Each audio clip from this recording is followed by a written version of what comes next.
That's all Trump is accomplishing with the tariffs is higher taxes and higher prices. That's it. We're not getting rich. We're not revitalizing our manufacturing. Nothing. But remember, right, the Fed, and I talked about this on my last podcast, the Fed cut rates again and returned to quantitative easing. Now, of course, the Fed and everybody has been doing, damage control, trying to reassure everybody that what they're doing is not QE, right? Now, of course, why don't they want to admit that? Because that's admitting that there's a big problem.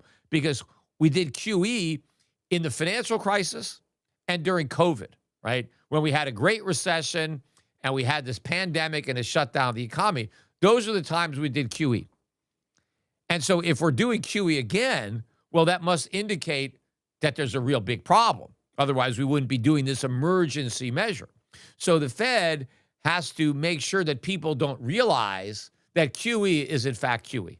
So they're saying, no, we're just managing our reserves or whatever. But I don't care how they want to dress up this pig, right? They can put all the lipstick on it they want. It's still QE by any other name or whatever. They haven't even come up with a name for it. But they are monetizing debt. They're printing money and buying treasuries, right? Just because they're buying T-bills and not T-notes or T-bonds, still QE. They're doing it to artificially suppress interest rates. And they're doing it because they have to. They're not doing it because they want to. In fact, the only reason they stopped quantitative tightening is so they can start quantitative easing. That's exactly what I said, right? The minute they announced that they were going to end QT, I said, well, that's just the first step. The next thing you know, they're going to crank up QE, which they did almost immediately, but they denied it. Now, the question is, how much longer will they be able to deny it? Because what the Fed is going to be doing going forward is ramping it up.